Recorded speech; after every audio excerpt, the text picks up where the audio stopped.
ॐ पार्थाय प्रतिबोधितां भगवता नारायणेन स्वयं व्यासेन ग्रथितां पुराणमुनिना मध्ये महाभारतम् अद्वैतामृतवर्षिणीं भगवतीम् अष्टादशाध्यायिनीम् अम्ब त्वामनुसन्दधामि भगवद्गीते भवद्वेषिणीम् स्थापकाय च धर्मस्य सर्वधर्मस्वरूपिणे अवतारवरिष्ठाय रामकृष्णाय ते नमः।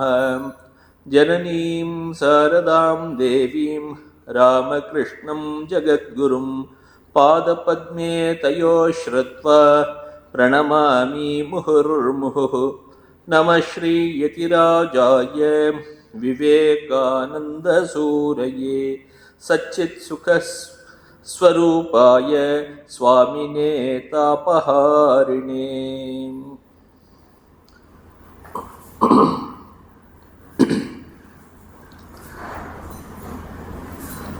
ஸ்ரீமத் பகவத்கீதையில் 9வது அத்தியாயம் ராஜவித்யா ராஜகுஹ்யம் அப்படிங்கிற அத்தியாயம் பார்த்துட்டு இருக்கோம். ராஜவித்யா ராஜகுஹ்ய யோகம் ராஜயோகம் அப்படின்னு இதுக்கு பேர். எதுக்குன்னா ஒரு பெரிய உண்மையை இந்த இடத்த சொல்கிற பேர், அந்த பரமாத்மாவை பற்றிய ஒரு நேரடியான ஒரு உண்மை இந்த அத்தியாயத்தை சொல்கிறார். எப்படி எல்லா இடத்திலும் இந்த இறைவன் பரவி இருக்கிறார், அதை யாருக்கெல்லாம் புரியும் அப்படிங்கிறத இந்த இடத்துல சொல்றார்.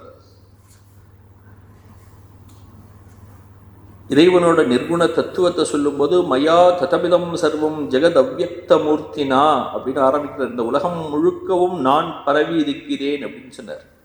இருக்கக்கூடிய எல்லா உயிரினங்களும் மத்ஸ்தானி சர்வபூதானி நச்சாகம் தேஷ்வவஸ்திதா அப்படிங்கிறத 2வது ஸ்டேட்மெண்ட்டாக சொன்னார். இருக்கக்கூடிய எல்லா உயிரினங்களும் என்னில் உரைகின்றன அப்படின்னு. அதுக்கப்புறம் 3வதாக இன்னொன்று சொல்கிறார், நச்சமத்ஸ்தானி பூதானி, இருக்கிறதெல்லாம் என் மேலே இருக்குன்னு சொன்னேன், இருந்தாலும் அவையெல்லாம் என்னிடம் இல்லை, நானும் அவற்றில் இல்லை அப்படிங்கிறார். ஏனென்றால் அது மித்தியையாக இருக்கக்கூடியவை, மித்தியையாக இருக்கக்கூடியவற்றில் நான் எப்படி இருப்பேன் அப்படிங்கிறத அதையும் சொன்னார். பரபிரம்ம தத்துவத்தை அந்த இடத்துல எடுத்து சொல்லியிருக்கார். யதா ஆகாஷா ஸ்திதா நித்யம் வாயு சர்வத்ர கோ மகான் ததா சர்வாணி பூதானி மத்ஸ்தானித்யுபதாரய அப்படிங்கிறதையும் சொல்லியிருக்கார். ஆகாசம் இருந்தது எல்லா இடத்திலும் நீக்கமர நிறைந்திருக்கிறது. ஆகாசத்தில் வாயு எல்லா இடத்திலும் நீக்கமர நிறைந்திருக்கிறது. அதுபோன்று நானும் ததா சர்வாணி பூதானி, எல்லா உயிரினங்களும் என்னில் நிறைந்திருக்கின்றன அப்படிங்கிறதையும் சொன்னார். அப்படின்னா எல்லா உலகங்களுக்கும் ஆசிரியமாக அதிஷ்டானமாக பரமாத்மா இருக்கிறார் அப்படின்னு சொல்லி பரமாத்ம தத்துவத்தை சொன்னதுனால இதுக்கு ராஜவித்யாயின்னு பெயர். அப்படி அந்த பரமாத்ம ஸ்வரூபத்தை சில பேர் அறிந்திருக்கலாம், சில பேர் அறியாமல் இருக்கலாம். அறிந்தவர்கள்லாம் எப்படி இருக்கிறார்கள், அறியாதவர்கள் எப்படி இருக்கிறார்கள், அவர்களுக்கு என்னென்ன பலன் கிடைக்கிறது அப்படிங்கிறத சொல்ல போறார். சில பேர் அறியாதவர்கள், அந்த பரமாத்ம தத்துவத்தை உணராதவர்கள், அந்த இறைவன் வடிவிலே கிருஷ்ணர் வடிவிலே வந்திருக்கக்கூடிய அந்த பரமாத்மாவை வெறும் ஒரு மனிதனாக காண்கிறார்கள், பரமாத்மாவாக காணவில்லை அப்படிங்கிறது அந்த இடத்துல காட்டுறார். அவஜானந்தி மாம் மூடாஹா மானுஷீம் தனும் ஆசிரிதம், மனிதர்களுடைய உடலிலே வந்திருக்கக்கூடியவனாக நினைத்து கொண்டு என்னை அவமதிக்கிறார்கள். எதனால் அவமதிக்கிறார்கள் அப்படின்னா பரம்பாவம் அஜானந்தகா, என்னுடைய உயர்ந்த பாவனையை, என்னுடைய நான் எப்படிப்பட்டவன் என்பதை அவர்கள் அறிந்து கொள்ளவில்லை. என்னை இந்த வெறும் உடலாக நினைத்துக் கொள்கிறார்கள். மம பூத்த மகேஸ்வரம், நான் இந்த உயிரினங்கள் எல்லாவற்றிற்கும் மகேஸ்வரனாக ஈஸ்வரனாக இருக்கிறேன் என்பதை அவர்கள் அறியவில்லை அப்படிங்கிறத சொல்றார். அதனால உண்மையை அறியாததனால் அவர்களுடைய செயல்களும் பயனற்றவையாக இருக்கின்றன அப்படிங்கிறத காட்டுறதுக்கு அடுத்த ஸ்லோகம் மோகாஷா மோக கர்மானோ மோக ஜானாம் சேத்தசா அப்படிங்கிற ஸ்லோகம் பார்த்தோம். ஆனால் அந்த இறைவனை அறிந்தவர்களுக்கு மகாத்மாக்கள்னு பேரு. அந்த மகாத்மாக்கள் எப்படி இருக்கிறார்கள் அப்படின்னாக்க, மகாத்மானஸ்து மாம் பார்த்த தெய்வீம் பிரகிருதி ஆஸ்ரிதாக பஜந்தி அனன்ய மனசகா அப்படிங்கிறார். அவர்கள்லாம் இறைவனையே சார்ந்து இறைவனையே வணங்கி சேவிக்கிறார்கள், வேறு எதையும் நினைக்காமல். அனன்ய மனசகா அப்படின்னு சொல்லியிருக்கு. அனன்ய மனசக மனம் எங்கும் வெளியே செல்லாதவர்களாக இறைவனையே கதி என்று நினைத்து அவரை சேவிக்கிறார்கள். ஞாத்வா பூதாதிம் அவ்யயம், என்னுடைய உண்மையான ஸ்வரூபத்தை அறிந்து கொண்டு அவர்கள் என்னை பஜிக்கிறார்கள் அப்படின்னு சொல்றார். ஆக இரண்டு விதமான மனிதர்கள். ஒன்று, இறைவனுடைய உயர்ந்த ஸ்வரூபத்தை அறியாத மனிதர்கள். அவர்கள் இறைவனே நேரில் வந்தாலும் அவர்களை இறைவன் ஒத்துக்கலை பாருங்க, ஒரு மனிதன் நினைத்துக் கொள்கிறார்கள். நமக்கெல்லாம் நேராக யாராவது இறைவன் நாதான் கடவுள்னு வந்து நின்னார்னு நம்ம சொல்லுவோம், நிச்சயமா நீங்க ஒன்றும் இல்லை அப்படின்ட்டுருவோம். அதே போல, ஏன்னா அவர்களுக்கு வந்து அந்த இறைவனை பற்றிய உண்மை தெரியவில்லை. இறைவனுடைய பற்றிய உண்மை தெரியாததுனால அவர் வெறும் மனிதனாக நினைத்து கொண்டு அவமதித்து விடுகிறார்கள். ஆனால் உண்மையான மகாத்மாக்கள் இருக்கிறார்களே, அவர்கள் இறைவனுடைய உண்மையான தன்மை அதை அறிந்து கொண்டு இறைவனையே நினைத்து அவருக்கு மட்டுமே சேவை புரிகிறார்கள் அப்படின்னு சொல்றார். இவர்கள் இரண்டு பேருக்கும் இரண்டு விதமான, இதுவரை நம்ம பார்த்துருக்கோம் இறைவன் எப்படிப்பட்டவர்கள் அப்படின்னு. இந்த மகாத்மாக்கள் உபாசனைகள் செய்கிறார்கள், அதெல்லாம் நம்ம பார்த்தோம். ஏக்கத்வேன பிருத்தக்வேன பகுதா விஸ்வத்தோ முகம், இதெல்லாம் நம்ம பார்த்தோம். அந்த இறைவனை இவர்கள் இந்த மகாத்மாக்கள் எப்படி உபாசனைகள் செய்கிறார்கள் அப்படின்னா, இறைவன் ஒருவனே உண்மை அப்படின்னு எடுத்துக்கொண்டு அந்த இறைவனை மட்டுமே பூஜை செய்பவர்களாக, வழிபடுபவர்களாக, சேவிப்பவர்களாக இருக்கிறார்கள். ஏக்கத்வேன அப்படின்னு அதுதான் சொன்னது. இன்னும் சில பேர் இருக்கிறார்கள், அந்த இறைவனே பல்வேறு மூர்த்தி வடிவங்களிலே வெளிப்பட்டு இருக்கிறார்கள் அப்படின்னு நினைத்து கொண்டு பலவிதமான மூர்த்திகளிலும் வழிபாடு செய்கிறார்கள். அதனால பிருத்தக்வேன அப்படின்னு இருந்தது. அதன் பிறகு அந்த இறைவனே இந்த விராட் ரூபமாக, விஸ்வரூபமாக இருக்கக்கூடியதாக எல்லாமாக இருப்பவர் அப்படின்னு தெரிந்து கொண்டு பகுதா அப்படின்னு சொல்லியிருக்கு. அப்படி பலவிதமாகவும் இறைவனை வழிபடுகிறார்கள் அப்படின்னு சொல்லியிருந்தது. அப்போ இறைவனை வழிபடுவதற்கு ஒரே மூர்த்தி ரூபமாக, ஆத்மாவாக, எங்கும் இருக்கக்கூடிய ஒரே ஆத்மாவாக வழிபடலாம். அதே இறைவன் எல்லா மூர்த்திகளிலும் ஆவிர்பவித்திருக்கிறார் என்று எண்ணி அவற்றை வழிபடுகிறார்கள். சிலர் எல்லாவற்றிலும் வழிபடுகிறார்கள் அப்படிங்கிறத நம்ம பார்த்தோம். அதுக்கு அப்படிப்பட்ட அந்த இறைவன் எல்லாவற்றையும் ஏற்றுக்கொள்கிறான்ங்கிறதையும் நம்ம பார்த்தோம். இப்போ முதல்ல சொன்னது மாதிரி இறைவனை பற்றி அறியாதவர்கள், அவர்களுடைய செயல்களுக்கும் ஒரு பலன் இருக்கணும். அறிந்து அவரை வழிபடுபவர்களுக்கும் ஒரு பலன் இருக்கணும். அறியாதவர்கள் செய்கின்ற செயல்களுக்கு என்ன பலன், அறிந்து வழிபடுபவர்களுக்கு என்ன பலன் அப்படிங்கிறத அடுத்த ஸ்லோகங்கள் சொல்ல போகின்றன. 20வது ஸ்லோகத்திலே நம்ம இந்த வாரம் பார்க்கணும். 20வது ஸ்லோகமும் 21வது ஸ்லோகமும் அறியாமல் இருப்பவர்களுக்கு என்ன பலன் அப்படிங்கிறத சொல்லப்படுது. இறைவனை அறிந்து ஒருவன் வழிபடுகிறான் அப்படின்னாக்க இறைவனை அடைய வேண்டும் என்ற ஒரு எண்ணம் இருக்கணும் ஒருவனுக்கு. இறைவனை அடைய வேண்டும் என்ற ஒரு எண்ணத்துடன் ஒருவன் வழிபடுகிறான் அப்படின்னா அவனுக்கு நிச்சயமா மோட்சம் கிடைக்க போறது. அது அவர் கொடுக்க போறார். அதை பின்னாடி உறுதிப்படுத்த போறார். பின்னாடி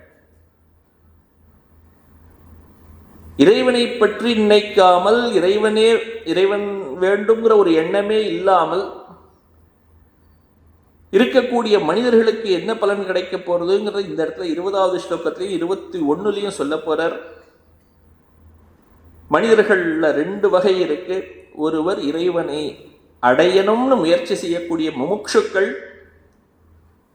இன்னொரு வகை இந்த உலகத்திலேயோ அல்லது சொர்க்கலோகத்துக்கோ போய் மீண்டும் மீண்டும் சுகங்களை அனுபவிக்க வேண்டும், எப்போதும் சுகத்தை அனுபவிக்க வேண்டும் என்று நினைப்பவர்கள்.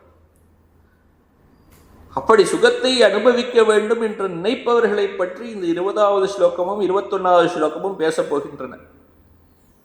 அப்படி மீண்டும் மீண்டும் சுகத்தை அனுபவிக்க வேண்டும் என்று எண்ணுபவர்களுக்கு அந்த சுகம் கிடைச்சிடுச்சா அப்படின்னா கிடைக்காது, தெரியாது, சொல்ல முடியாது. ஆரம்பத்தில் கிடைப்பது போன்று தெரியலாம், பின்னாடி கிடைக்குமான்னா அது உறுதியாக சொல்ல முடியாது, இல்லைன்னு தான் சொல்ல வரணும். அதையெல்லாம் இந்த இடத்துல சொல்ல போற இருப்போம். ஏ புனக அக்ஞாஹா காமகாமாஹா அப்படின்னு ஆரம்பிக்கிறார் இந்த ஸ்லோகத்துக்கு. அஞ்ஞானிகளாக இருக்கக்கூடியவர்கள் எப்படிப்பட்டவர்கள் அப்படின்னா விஷய சுகங்களை விரும்புபவர்கள். இறைவனை பார்த்து இறைவனே நான் உன்னை அடைய வேண்டும், நீ எனக்கு வேண்டும் அப்படின்னு கேட்காம இறைவனுடைய விபூதிகளை, இறைவனுடைய படைப்புகளை விரும்புபவர்களாக இவர்கள் இருக்கிறார்கள். இந்த உலகம்ங்கிறதே இறைவனுடைய படைப்பு. இந்த உலகத்தில் உள்ள பொருட்களை விரும்பினால் இறைவனின் படைப்பை விரும்புவது போன்று ஆகும். இறைவன் வேண்டுமா, இறைவனுடைய படைப்பு வேண்டுமாங்கிறது தான் வித்தியாசமே.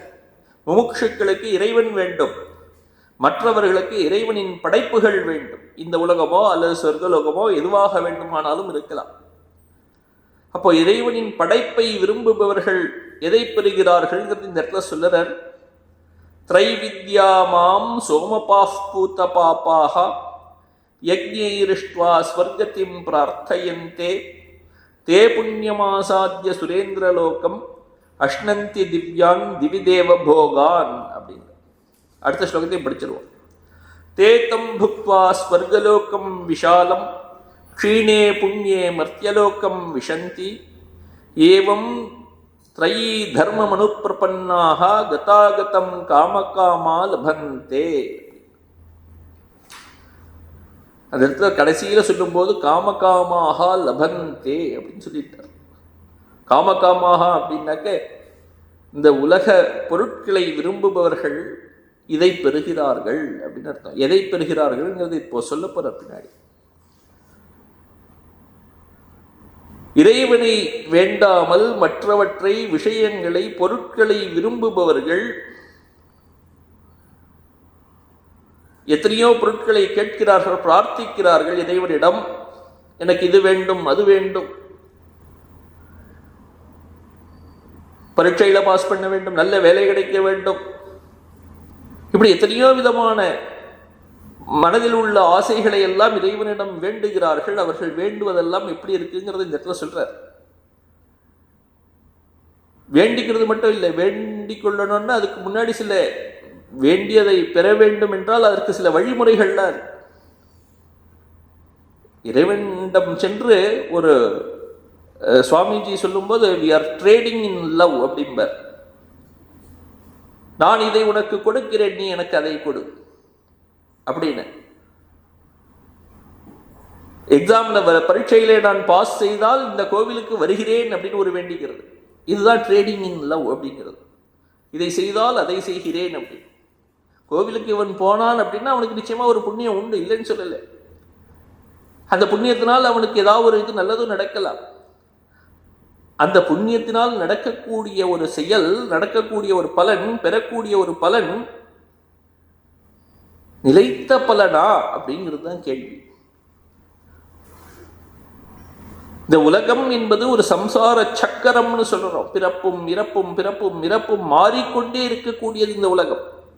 அது பேர சம்சாரம்னு பேரு. சம்சாரம் அப்படின்னா மாறிக்கொண்டே, எது சரத்தி அதுதான் சம்சாரக. போயிட்டே இருக்கும், நிற்காமல் போய்கொண்டே இருக்கிறது, மாறிக்கொண்டே இருக்கிறது. எது மாறிக்கொண்டே இருக்கிறதோ அதுதான் சம்சாரம். மாறிக்கொண்டே இருக்கிறதுனா துன்பம் வருகிறது, இன்பம் வருகிறது, இன்பம் வருகிறது, துன்பம் வருகிறது. இப்படி மாறி மாறி மாறி ஒரு மனிதனை ஒரு தண்ணியில குளத்துல கூட்டின்னு போய் அவனை முக்கி முக்கி முக்கி எடுத்தா எப்படி இருக்கும்? அது போல இந்த உலகத்தில் இருக்கக்கூடிய அத்தனை கஷ்டங்களில் ஒரு மனிதனை மீண்டும் மீண்டும் அழுத்தி அழுத்தி அழுத்தி அழுத்தி ஒரு கொஞ்சம் கூட அவனுக்கு ஒரு இதுலேருந்து ஒரு விடுதலையே இல்லை. அப்படியாக அவனுக்கு எவ்வளவோ கஷ்டங்கள் ஏற்படுகின்றன. அந்த சம்சாரத்திலே அவன் இருந்து கொண்டிருக்கிறான். அந்த சம்சாரத்திலே அவன் ஏதோ ஒரு நல்லதை கேட்கிறான். பெரிய ஒரு கிணறு இருந்தது காட்டிலே.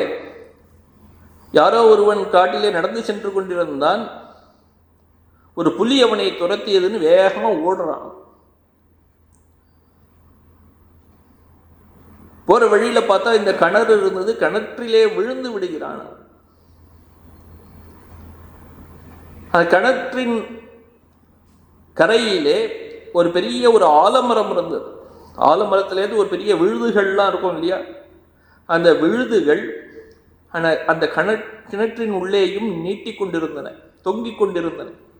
இவன் கீழே விழும்போது, கீழே விழுந்தா ஏதோ அடிபட்டுடும் தெரியும் அவனுக்கு. அதனால எப்படியோ தப்பிக்கணுங்கிறதுக்காக அந்த ஆலமரத்தோட விழுத பிடிச்சுட்டான் கெட்டியா. நல்ல வேளை கீழே விழலை. அப்படி கீழே பார்த்தாக்க ஒரே பாம்பா இருக்கு, கருநாகம். அப்ப கீழே இறங்கவும் முடியாதவனால எப்போ வேணாலும் கீழே விழுந்தானே. ஆனால் அந்த கருநாகங்கள் அவனை கடித்து அவன் உயிர் போயிடும். மேல புலி நிற்கிறது. சரி, கொஞ்ச நேரம் இதுலயே தொங்கின்னு இருக்கலான்னு பார்த்தாக்க அந்த ஆலமரத்தின் விழுதை மேலே உட்கார்ந்து கொண்டு ஒரு எலி கடித்து கொண்டிருக்கிறது. பாவம், என்ன பண்ணுவான்?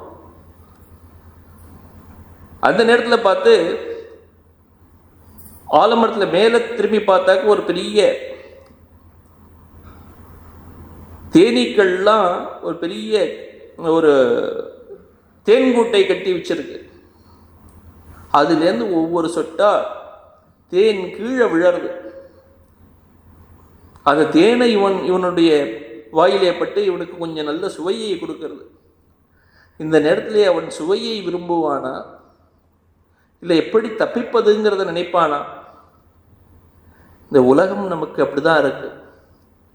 இந்த உலகம் எத்தனையோ துன்பங்களை கொடுப்பதற்கு தயாராக இருக்கிறது. நமக்கு எத்தனையோ துன்பங்கள் வரப்போகின்றன. இதில் தப்பிப்பது எப்படிங்கிறது தான் அது இப்படி தப்பிக்க வேண்டும் என்று எதிர்பார்ப்பவன், நினைப்பவனுக்கு பேர் முமுக்ஷுன்னு பெயர். எப்படியாவது அந்த தேனை பெற்று விட மாட்டோமா அப்படின்னு நினைக்கிறவன் முமுக்ஷு கிடையாது. தேன் அந்த நேரத்தில் தேன் அவனுக்கு எப்படி இனிக்குமா என்ன? அப்படியும் சில பேர் இருந்திருக்கிறார்கள். இந்த உலகத்தில் இருக்கக்கூடிய நன்மை வேண்டும், உலக நன்மை வேண்டும், இது மட்டும் இல்லை, தேவலோகத்திற்கு சென்று நாம் இருக்க வேண்டும் அப்படின்னு எண்ணுகின்ற மனிதர்கள். அவர்களை பற்றி இந்த இடத்துல சொல்கிறார். இப்போ அவர்களுக்கு ஏதோ ஒரு கொஞ்சம் புண்ணியம் இருந்திருக்கு, முன்னாடி செய்த புண்ணியம். அந்த புண்ணியத்தின் பலனாக அவர்கள் சுரேந்திரலோகம் அஷ்ணந்தி, சுரேந்திரலோகத்துக்கு போகிறார்கள். அவர்கள் செய்கிறார்கள், சில யாகங்களை வளர்க்கிறார்கள். இந்த உலகத்திலே மோட்சத்தை அடைவதற்கு முயற்சி செய்யாமல் இந்த யாகத்தை வளர்த்து கொண்டு, யாகத்தை வளர்ப்பவர்களுக்கு அவர்களே இரண்டு விதமாக பிரிக்கிறோம். யாகத்தை வளர்ப்பவர்கள் அந்த யாகத்தை தங்களுடைய ஆசைக்காக வளர்க்கிறார்களா அல்லது முக்தி அடைவதற்காக இறைவனுக்கு ஒரு வழிபாடாக செய்கிறார்களான்னு ஒரு வித்தியாசம். தங்களுடைய ஆசைக்காக வளர்ப்பவர்கள் காமகாமாக அப்படின்னு பெயர். விஷயப் பொருட்களை உத்தேசித்து இதை அடைய வேண்டும் என்று எண்ணி செய்பவர்கள் அவர்கள். ஆசை வயப்பட்டவர்களாக இருந்து கொண்டு செய்கின்ற முயற்சி அது. ஆசை வயப்பட்டவர்களாக இருந்து கொண்டு அவர்கள் இந்த யாகத்தை செய்து, அதன் மூலம் யாகத்தை செய்தால் நிச்சயமாக அவர்களுக்கு மனம் தூய்மையடையும். அந்த தூய்மையடைந்த மனதுடன் அவர்கள் அந்த இறைவனிடம் பிரார்த்தனைகள் செய்கிறார்கள். திரைவித்யாமாம் சோமபாஸ்பூத்த பாப்பாக யஜ்ஞைரிஷ்ட்வா ஸ்வர்கத்திம் பிரார்த்தையந்தே. அவர்கள் ஸ்வர்க்கத்தை பிரார்த்தனை செய்கிறார்கள். அவர்களுக்கு சொர்க்கம் கிடைக்கிறது, அவர்கள் சொர்க்கத்தை அடைகிறார்கள். தே புண்ணியம் மாசாத்திய சுரேந்திரலோகம் அஷ்ணந்தி. புண்ணியத்தை பெற்று அதன் மூலமாக அவர்கள் சுரேந்திரலோகத்தை அடைகிறார்கள். சுரர்கள்னா தேவர்கள். சுரர்களின் தலைவனாக இருக்கக்கூடிய தேவேந்திரன் இருக்கக்கூடிய தேவலோகத்திற்கு செல்கிறார்கள். அங்கு திவ்யான் தேவபோகான் அஷ்ணந்தி, உயர்ந்த போகங்களை பெறுகிறார்கள். இந்த உலகத்தில் பெறுறதை விட பலவிதமான பல உயர்ந்த புண்ணியத்தினால வரக்கூடிய ஒரு பெரிய போகம் அது. அதுவே துச்சம் அப்படிங்கிறார் இங்க. எவ்வளவோ பெரிய புண்ணியமாக இருந்தாலும் கூட பிரம்மலோக பரியந்தம் எவ்வளவு உயரத்திற்கு சென்றாலும் கூட அவையெல்லாம் துச்சமானவை. தொண்டரடிப்பொடி ஆழ்வார் இருந்தார். இந்திரலோகத்துக்கு போய் இந்திரலோகத்தில் இந்திரனாக இருந்து இந்த 3 உலகத்தையும் ஆளும் அந்த ஒரு பெரிய நிலையை விட உன்னுடைய பெயரை சொல்லிக் கொண்டு இங்கு இருப்பது எனக்கு மிகவும் உயர்ந்தது. பச்சை மா மலை போல் மேனி பவளவாய் கமலச்சிங்கன் அச்சுதா அமரர் ஏரே ஆயிரத்தம் கொழுந்தே என்னும் இச்சுவை போய் யான் இந்திரலோகம் ஆளும் அச்சுவை பெரிடும் வேண்டேன் அரங்கமானகருளானே அப்படிங்கிற. அப்போ அங்க ஏன்னா அங்க இருக்கக்கூடிய பெரிய பதவி இதெல்லாம் ஏதோ ஒரு காலத்துக்கு வரும், ஏதோ ஒரு காலத்துக்கு போயிடும். அது உண்மை கிடையாது. இந்த உலகத்திலே இருக்கக்கூடிய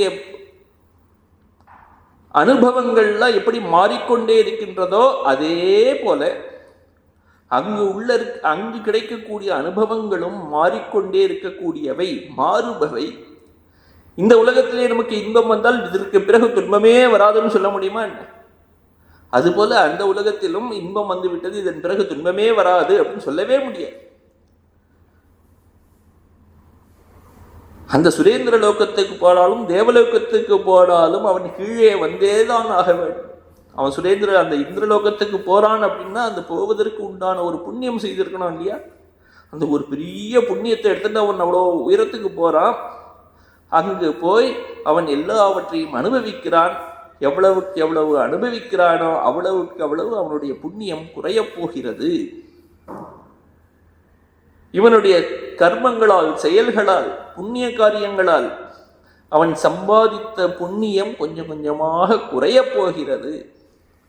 அப்படி குறைய குறைய குறைய மீண்டும் இந்த உலகத்திற்கு வந்தாக வேண்டும்ங்கிறது இந்த இடத்துல சொல்றார். தே தம் புத்வா ஸ்வர்கலோகம் விஷாலம் க்ஷீணே புண்ணியே மர்த்தியலோகம் விஷந்தி. அவர்கள் என்ன பண்ணுகிறார்கள் அப்படின்னா அந்த ஸ்வர்கலோகத்திற்கு போய், விஷாலமாக இருக்கக்கூடிய பெரிய ஸ்வர்கலோகத்துக்கு போய் அங்கு அந்த போகங்களை அனுபவித்து அனுபவித்து அந்த போகங்களுக்கு காரணமான அந்த புண்ணியம் குறைய குறைய, புண்ணியம் இல்லாவிட்டால் அந்த போகங்களை அனுபவிக்க முடியாது. நம்ம ஏதோ ஒரு ஊருக்கு போகிறோம், ஒரு இடத்துல தங்குறோம், அந்த ஊருக்கு சுற்றி பார்க்க போகிறோம்னு வச்சுப்போம். எத்தனை நாளைக்கு அந்த இடத்துல போய் ஒரு ஊருக்கு போய் சுற்றி பார்க்க முடியும்? நம்ம கையில் எவ்வளவு ஒரு செல்வம் பணம் இருக்கிறதோ அது வரையில் தான். பணம் தீர்ந்து விட்டதென்றால் மீண்டும் வந்ததாக வேண்டும் இல்லையா? திரும்ப சம்பாதித்தால் தான் திரும்பவும் அனுபவிக்க முடியும். ஒரு பொருளை அனுபவிக்கணும்னா அதுக்கு உண்டான செலவு செஞ்சாகணும். அதே போல இந்த சொர்க்கலோகத்திற்கு போய் அனுபவிக்கணும்னாலும் அதற்கு செலவு செய்தாக வேண்டும். அதுக்கு என்ன செலவு அப்படின்னா இவனுடைய புண்ணியம் தான் செலவாகும். அப்படி அந்த புண்ணியங்கள் எல்லாம் தீர்ந்த பிறகு க்ஷீணே புண்ணியே மர்த்தியலோகம் விஷந்தி, அந்த தேவலோகத்திலிருந்து அவன் மீண்டும் இந்த உலகத்திற்கு வந்து பிறக்க வேண்டும் அப்படின்னு சொல்லிட்டார். இப்படியாக ஏவம் திரை தர்மம் அனுப்பிரபன்னாக, இந்த இறைவனை அடையணுங்கிறத நினைக்காமல் இந்த உலக இன்பங்களையும் மேலுலக இன்பங்களையும் அடைய வேண்டும் என்று இவர்கள் வந்திருக்கிறார்களே, அவர்களுடைய நிலை விஷய இன்பங்களை அடைய வேண்டும் என்று எண்ணியவர்களின் நிலை என்ன அப்படின்னா கதாகதம் லபந்தே அப்படிங்கிற. கதாகதம் அப்படின்னா போய் வர வேண்டும். கதம்ன போறது, ஆகதம்ன திரும்ப வர்றது.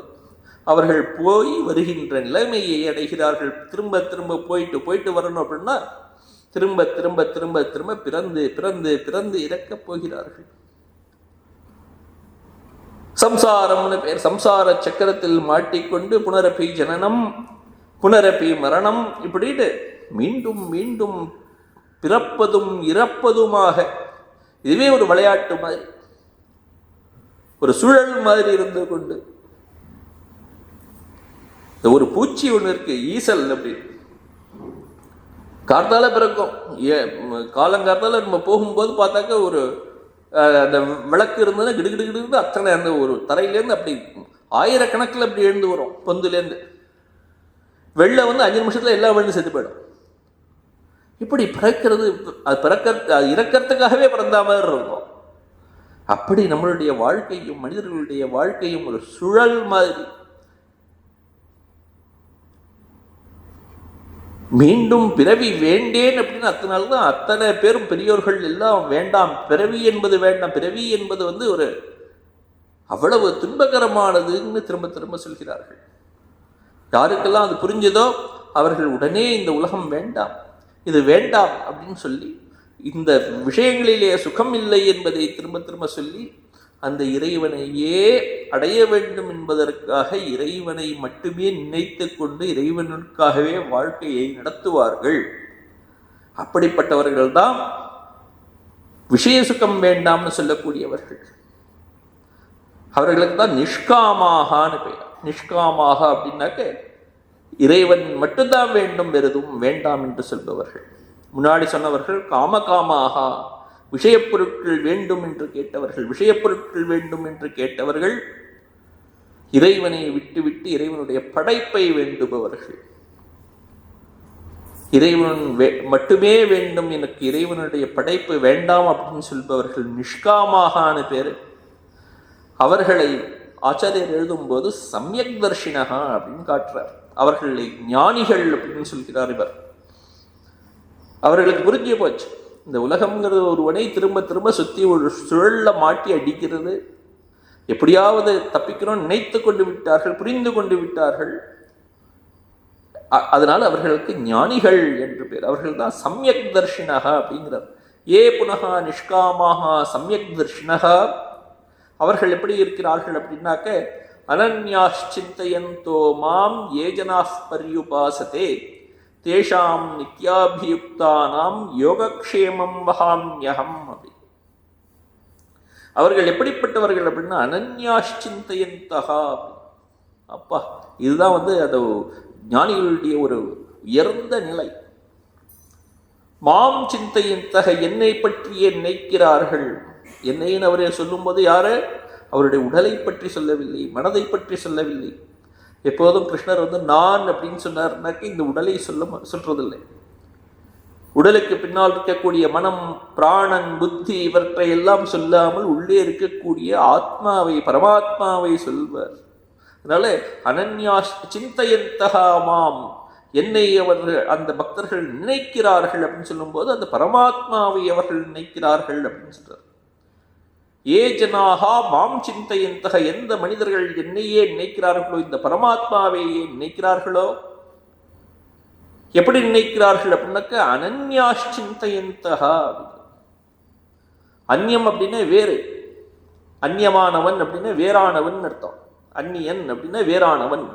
அனன்யகா அப்படின்னாக்க வேறற்றவன் அர்த்தம்.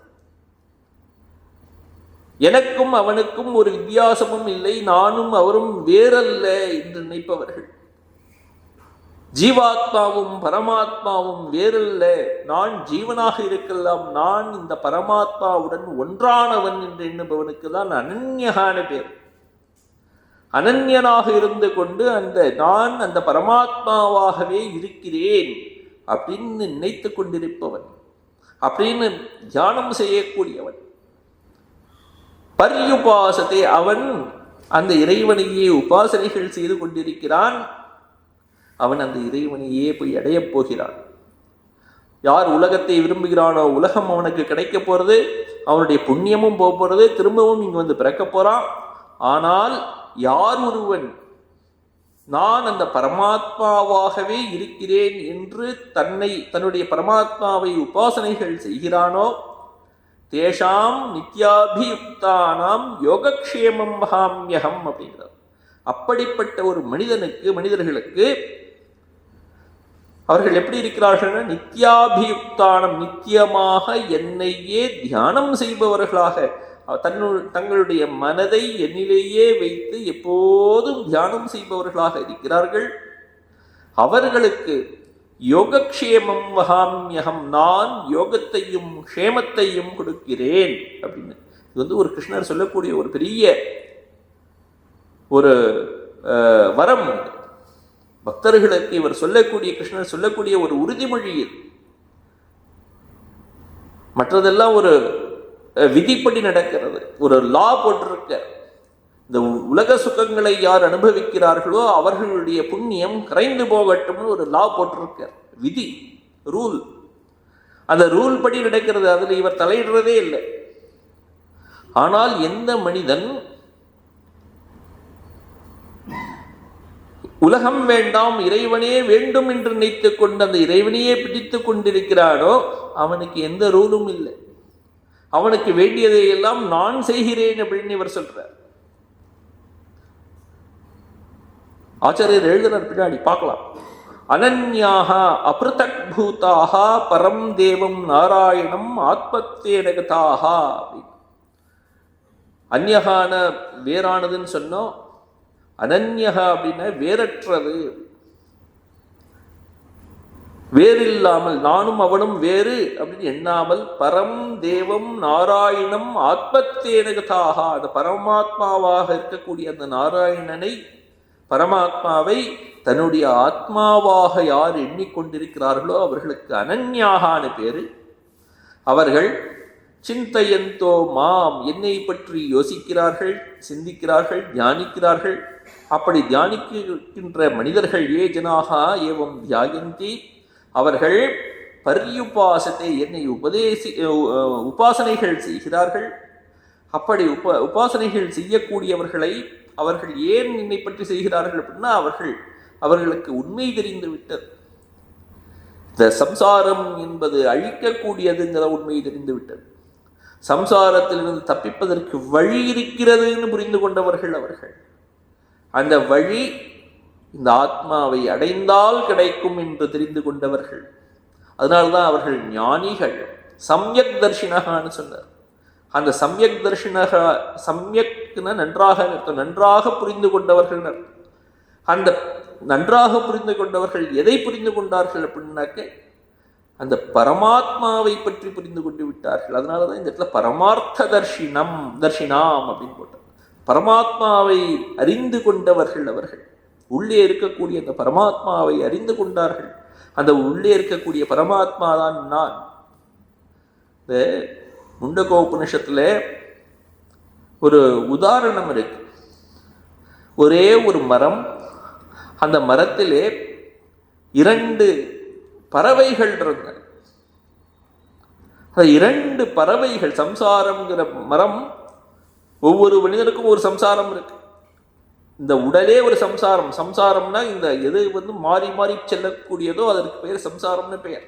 இந்த உடல் மாற்றமடைந்து கொண்டிருக்கிறது. இந்த உடலிலே 2 பறவைகள் இருக்கின்றன. 2 பறவைகள் அப்படின்னா எதை? ஜீவாத்மாவையும் பரமாத்மாவையும் சொல்லக்கூடியவை அவை. 2 பறவைகள் உட்கார்ந்து கொண்டிருக்கின்றன உள்ளே. நமக்கெல்லாம் ஒரு பறவை தான் தெரியுது, ஒரே ஜீவாத்மா மட்டும்தான் நமக்கு தெரியுது. அந்த ஜீவாத்மா என்ன பண்றது அப்படின்னா, ஒரு நிமிஷம் ரொம்ப சுகமா இருக்கு, சௌக்கியத்தை அனுபவிக்கிறது, சந்தோஷத்தை அனுபவிக்கிறது, இன்னொரு நேரத்தில் துக்கத்தை அனுபவிக்கிறது, மாறி மாறி மாறி மாறி அனுபவிக்கிறது. சுகத்தையும் துக்கத்தையும் அனுபவிப்பதற்கு ஒரு காரணம் என்ன அப்படின்னா, அதற்கு இன்பங்களும் துன்பங்களும் மாறி மாறி வருகின்றன.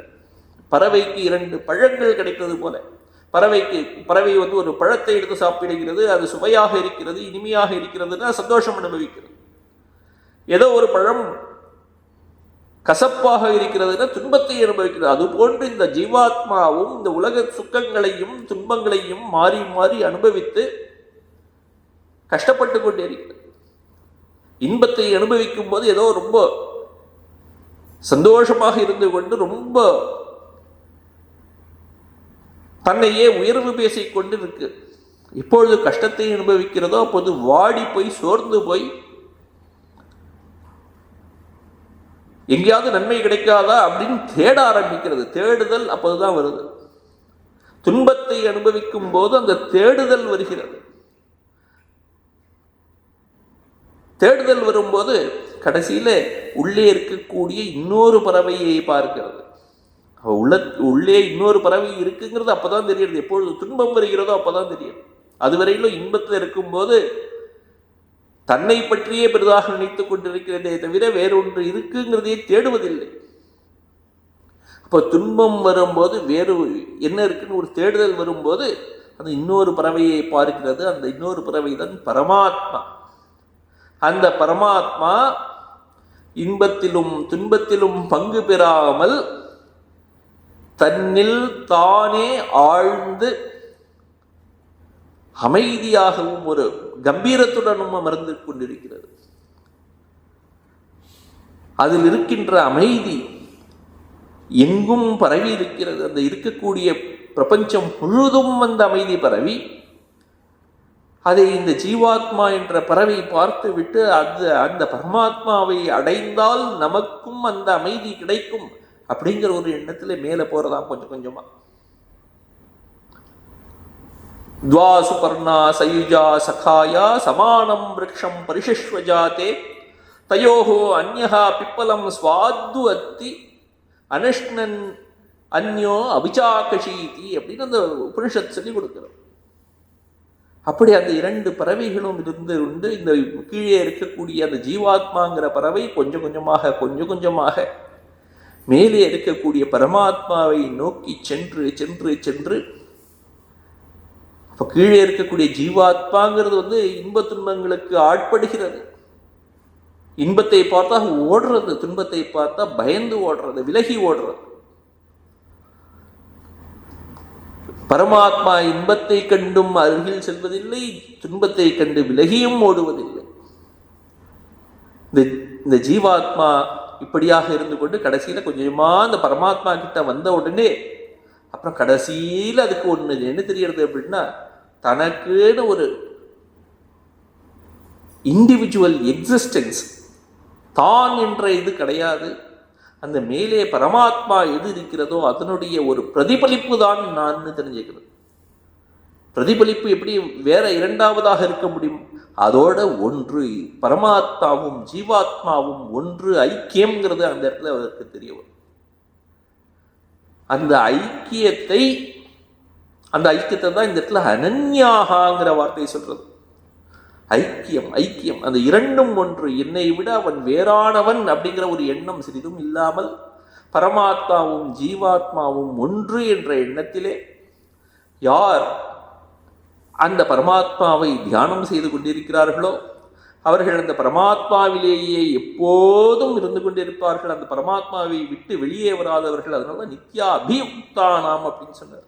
நித்தியமாக அந்த பரமாத்மாவையே தியானம் செய்து கொண்டு இருப்பவர்கள், அப்படிப்பட்டவர்களுக்கு யோகக்ஷேமம் மகாமியகம் அப்படிங்கிறார் கிருஷ்ணர். சொல்லக்கூடிய ஒரு பெரிய வார்த்தை, ஒரு உறுதிமொழி.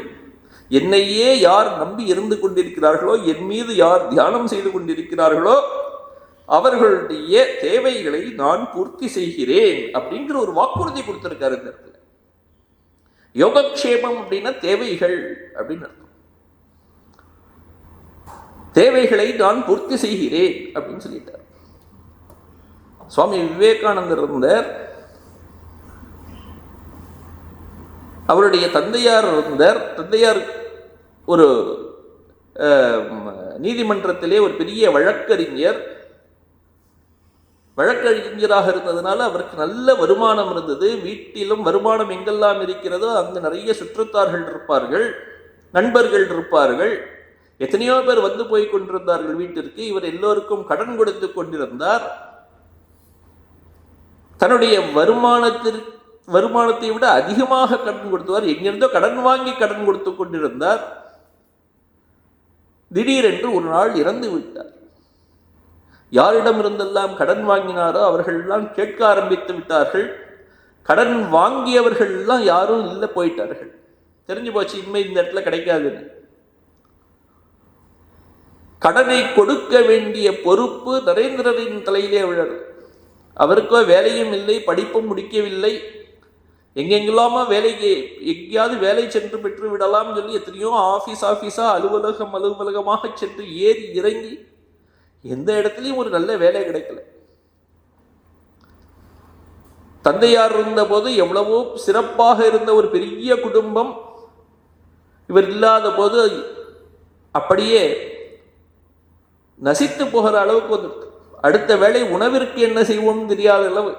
இவர் சாப்பிடாமல் இருந்து கொண்டு மற்றவர்கள் சாப்பிடுவதற்காக இவர் வேணுமென்னே வெளில போய் சாப்பிட்டேன்னு சொல்லிட்டு இப்படிலாம் இருந்த நாட்கள்லாம் இருக்கு. அப்போ அந்த நேரம் ஒரு நாள் குருதேவர்கிட்ட வரார். குருதேவர் சொல்றார், இவரோட நிலைமையை பார்த்து, நீ போய் கோவிலில் காளி கோவிலில் போ, அங்கே தேவி இருக்கிறாள், அவளிடம் சென்று நீ என்ன வேணுமோ கேள், அதையெல்லாம் கொடுப்பதற்கு அவள் தயாராக இருக்கிறாள் அப்படின்னு சொல்லி அனுப்புறார். சொல்லி வேற அனுப்புறார், நீ உங்க வீட்டில் இவ்வளவு கஷ்டம் இருக்கு, நீ போய் அங்கே போய் உனக்கு இவ்வளவு பணம் வேண்டும், இவ்வளவு வேலை வேண்டும், போய் கேள் அப்படின்னு சொல்லி அனுப்புறார். இவரும் சரின்னு சொல்லி போறார். முதல் போனாக்க அங்க தேவியை பார்த்து விட்டு இவருக்கு என்ன தோன்றியது? இதை கேட்க வேண்டும் என்று ஒன்றும் தோன்றவில்லை. வைராக்கியத்தை கொடுங்கள், உலக விஷயங்களில் இருந்து ஒரு வைராக்கியத்தை கொடுங்கள், ஞானத்தை கொடுங்கள், பக்தியை கொடுங்கள், இப்படி கேட்க ஆரம்பிச்சுட்டார். கேட்டுட்டு நேரா வந்துட்டார் திரும்பி. இரண்டாவது தடவை மூன்றாவது தடவையும் இவர் அனுப்புறார் குருதேவர். ஒவ்வொரு முறையும் அவருக்கு தனக்கு வேண்டிய இந்த உலகப் பொருட்களை பற்றி அவர் கேட்கவில்லை, மறந்து போச்சு. அவர் கேட்டதெல்லாம் அந்த உலகத்திற்கெல்லாம் அப்பாற்பட்ட அந்த தெய்வீகமான ஒரு தேவியுடைய அனுகிரகத்தை கேட்டார். ஞானம், வைராக்கியம், பக்தி, இதெல்லாம் கேட்டார் அவர். அதுக்கப்புறம் குருதேவர் சொல்றார், உனக்கு இதெல்லாம் நீ இறைவனையே கேட்டிருக்காய், இறைவனையே நீ சரணடைந்தவனாக இருக்கிறாய். உனக்கு இதன் பிறகு உனக்கோ இல்லது உன்னுடைய வீட்டிற்கோ குறைந்தபட்ச உணவு மற்றும் இருப்பிடம் இவற்றிலெல்லாம் எந்த ஒரு குறையும் வராது அப்படின்னு சொல்றார். யோகக்ஷேமம் மகாமியகம்னு அங்க சொன்னது இந்த இடத்துல காமிச்சிருக்கார். இதெல்லாம் அனுபவ உண்மை. ஒருவன் இறைவனே கதின்னு ஒருவன் இருந்து விட்டானே ஆனால் அவனுடைய யோகக்ஷேமத்தை இறைவனே ஏற்றுக்கொள்கிறான். இது எப்படி தெரிகிறது அப்படின்னா, அதே விவேகானந்தர் ஒரு முறை தொடர் வண்டியிலே செல்கிறார். போகும்போது பக்கத்தில் இன்னொரு ஒருவன் இருக்கிறான், ஒரு வியாபாரி, வியாபாரம் செய்யக்கூடியவன். பல ஸ்டேஷன்கள் வருகின்றன, எல்லா இடத்துலையும் வண்டி போயின்னு இருக்கு. நடுவிலே அவன் சாப்பிட ஆரம்பிக்கிறான். அவனுக்கு இந்த துறவிகளை கண்டால் பிடிக்காது. ஏதோ அவர்கள் வேலை இல்லாமல் சுற்றி கொண்டிருக்கிறார்கள் நினைச்சு கொண்டிருந்தான். இவரிடம் பேசுகிறான், விவேகானந்தரிடம். பாருங்கள், நான் எவ்வளவு வேலைகள் செய்கிறேன், எவ்வளவு சம்பாதிக்கிறேன், அதனால நல்லா சாப்பிட்றேன். நீங்கள் எல்லாம் எந்த வேலையும் செய்யாமல் இருக்கிறீர்கள், அதனால உங்களுக்கு சாப்பாடே இல்லை, உணவு இல்லாமல் நீங்கள் பட்டினியாக இருக்க வேண்டியிருக்கு. இவர் எதுவும் சொல்லலை, உட்கார்ந்திருந்தார். கொஞ்ச தூரம் போச்சு. நேரா அடுத்த ஸ்டேஷன்லேருந்து யாரோ ஒருவன் ஓடி இவரை பிடிச்சு கேட்கிறான், ஆஹா, என்னுடைய கனவிலே ராமர் தோன்றினார், உங்களை காண்பித்தார், உங்களுக்கு நீங்கள் பசியாக இருப்பதாக சொல்லி இதெல்லாம் கொண்டு வர சொல்லி எனக்கு கொடுத்தார் ஒரு கட்டளை, அதெல்லாம் கொண்டு வந்திருக்க, சாப்பிடுங்க. இவரோ சொல்றார், நீ யாரையோ நினைச்சுன்னு என்கிட்ட வந்திருக்கப்பா. இல்லை இல்லை, ராமர் உங்களைத்தான் காட்டினார். நான் முதல்ல ஒரு தடவை கனவு வந்தது, ஏதோ இது கனவுன்னு சொல்லி நான் விட்டு நான் திரும்பி படுத்து தூங்கினேன். யாரோ என்னை எழுப்புவது போன்று இருந்தது. இதை செய்ய வேண்டும் என்று என்னை வற்புறுத்தி செய்ய சொல்லினார்கள். அதனால்தான் செஞ்சு எடுத்துன்னு வந்திருக்கேன். இதை நீங்க சாப்பிட்டே ஆகணும், எடுத்துக்கொண்டே ஆக வேண்டும். பக்கத்தில் இருந்த அந்த வணிகனுக்கு, வியாபாரிக்கு ரொம்ப ஆச்சரியமா இருந்தது. இதெல்லாம் தான் அந்த இறைவனே கதின்னு யார் ஒருவன் இருக்கிறானோ அவனுக்கு இந்த இறைவனே செய்வார் அப்படிங்கிறது. இதெல்லாம் ஒரு உதாரணங்கள். எத்தனையோ புராணங்கள்ல நம்ம பார்த்துருக்கலாம். புராணங்கள்லாம் கதைன்னு நம்ம சொல்லிடலாம், கதைன்னு சொல்லி நிறுத்தி வச்சிடலாம். ஆனா நம்ம காலத்தில் நடந்திருக்கேன், விவேகானந்தருக்கு நடந்திருக்கேன், ஆதாரபூர்வமான ஒரு சரித்திரம் இருக்கே. அதுதான் யோகக்ஷேமம் மகாமியகம் அப்படின்னு சொல்லியிருக்க.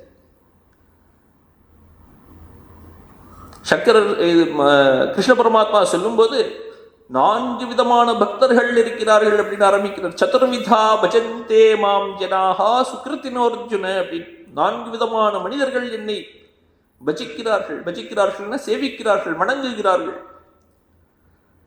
அவர்கள் எல்லாம் சுக்ருத்தினகா, புண்ணியம் செய்தவர்கள். புண்ணியம் செய்தனால்தான் வணங்க முடியாது. புண்ணியம் இல்லைன்னா இறைவனை வணங்கவே முடியாது.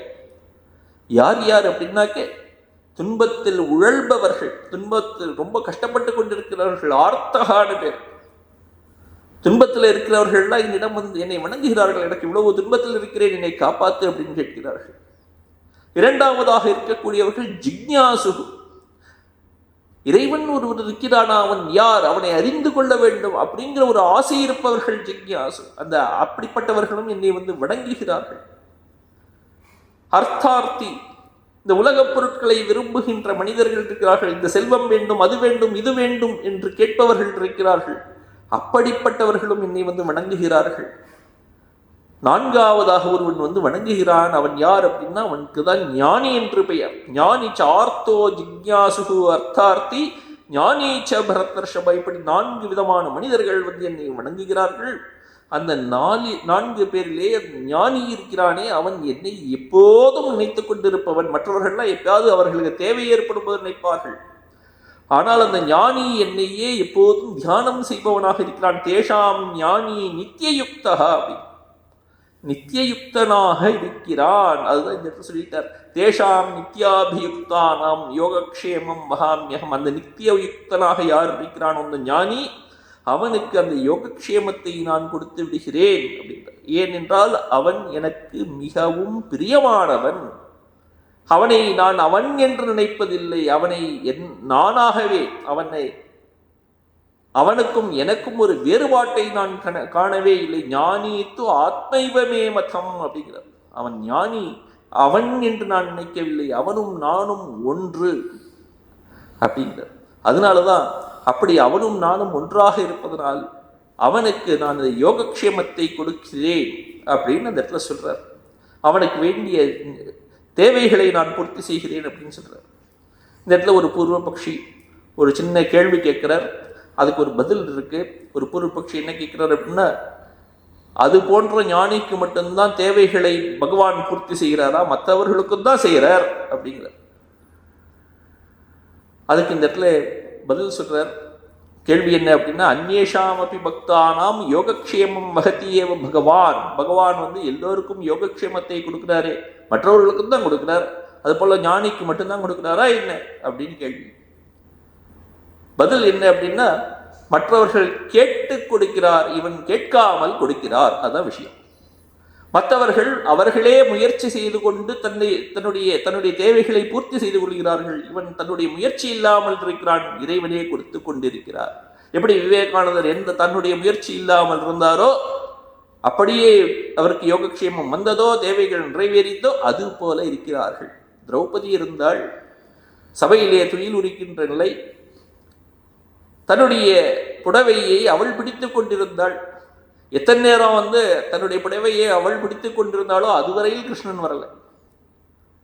கிருஷ்ணனே சரணம் அப்படின்னு சொல்லி கையெல்லாம் தூக்கி தலைமையில வச்சுட்டு கிருஷ்ணா கிருஷ்ணான்னு சொல்லும்போது அவர் வந்துட்டார்.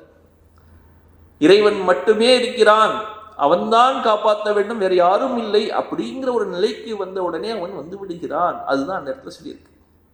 அவர் கொடுக்கும் போது நிச்சயமா கொடுப்பார். நமக்கு வேண்டியதையும் கொடுப்பார், பின்னாடி என்ன தேவையோ அதையும் கொடுப்பார். நாம் கேட்டு பெற்றால் அது நாம் எதை பெறுகிறோமோ அதுவே நமக்கு எதிராக இருக்கலாம் ஒருவேளை. அதுதான் இந்த இடத்துல சொல்லுங்க, சத்தியம் ஏவும் மகதி ஏவ கிந்து அயம் விசேஷக. அது ஒரு விசேஷம் இருக்கு. மற்றவர்களுக்கு கொடுப்பதற்கும் இவர்களுக்கு கொடுப்பதற்கும் ஒரு வித்தியாசம் இருக்கு. அது என்ன அப்படின்னா, தே ஸ்வாத்மார்த்தம் ஸ்வயம் அபி யோகக்ஷேமம் ஈகந்தே. அவர்கள் மற்றவர்கள்லாம் என்ன செய்கிறார்கள், தங்களுக்கு வேண்டிய பொருட்களை அடைவதற்காக பெறுவதற்காக முயற்சி செய்து கொண்டிருக்கிறார்கள். ஆனால் இவர்கள் இந்த ஞானிகள் இருக்கிறார்களே, அனன்ய திருஷினக, அவர்கள் ஆத்மார்த்தம் யோகக்ஷேமம் நஈகந்தே, தனக்காக எந்த ஒரு பொருட்களையும் வேண்டும் என்று முயற்சி செய்து பெறுவதில்லை. அவர்களுடைய இறப்பிலும் பிறப்பிலும் அவர் உடல் இருக்கா இல்லையானே அவருக்கு தெரியாது. இறப்பையும் வேண்டுவதில்லை, பிறப்பையும் வேண்டுவதில்லை, உயிர் வாழ வேண்டும் என்பதிலும் ஆசை இல்லை. அவருடைய மனம் எல்லாம் என் மீது மட்டுமே இருக்கின்றன. நகி தே ஜீவிதே மரணேவா ஆத்மனோ கிருதிம் ந குர்வந்தி. அவர்கள் அந்த வாழ வேண்டும் அப்படிங்கிற வாழ்க்கையிலும் ஒரு பெரிய இது இல்லாமல், உடல் போக போகிறதுன்னா அதுலேயும் ஒரு கவலை இல்லாமல், கேவலம் ஏவ பகவத் சரணாகா தே, பகவானையே அவரை மட்டுமே சரணடைந்தவர்களாக, அவரை மட்டுமே வேண்டியவர்களாக இருக்கிறார்கள். அதனால் அதகா பகவான் ஏவ தேஷாம் யோகக்ஷேமம் மகதி, அதனால பகவான் மட்டுமே அவர்களுக்கு யோகக்ஷேமத்தை கொடுக்கிறார் அப்படின்னு சொல்றார். அதனால யோகக்ஷேமம் மகதி, அப்படி யோகக்ஷேமத்தை கொடுப்பவர் அந்த பகவான். அந்த உறுதிமொழியை அவர் எல்லோருக்கும் கொடுத்திருக்கார். மற்றவர்களை நம்புறோமோ இல்லையோ, அது நடக்குமோ நடக்காதோ தெரியாது. மற்றவர்களே அவர்களுக்கு எந்த நேரத்தில் வேணா மாறலாம். மாறாமல் ஒருவர் எப்போதும் இருக்கிறார்னாக்க அது யார்? இந்த வாக்குறுதியை மீறாமல் யார் இருப்பார்னா, யார் மாறாமல் இருக்கிறாரோ அவர் தான் அந்த வாக்குறுதி, அவருடைய வாக்குறுதி தான் எப்போதும் நிலைத்த வாக்குறுதி, பகவானுடைய வாக்குறுதி இது. அவர் என்ன சொல்றாரு? அனன்யாச்சிந்தயந்தோ மாம் ஏ ஜனாஃப் பரியுபாசதே தேஷாம் நித்யாபியுக்தானாம் யோகக்ஷேமம் மகாம்யகம் அப்படின்னு சொல்றார். அவருடைய வாக்குறுதியை மனசுல வச்சுப்போம், அவரை நினைப்போம். அடுத்த கிளாஸ்ல அடுத்த ஸ்லோகங்களை பார்க்கலாம். ஓம் சாந்தி ஷாந்தி ஷாந்தி. ஹரி ஓம் தத்சத். ஸ்ரீராமகிருஷ்ணார்ப்பணமஸ்து.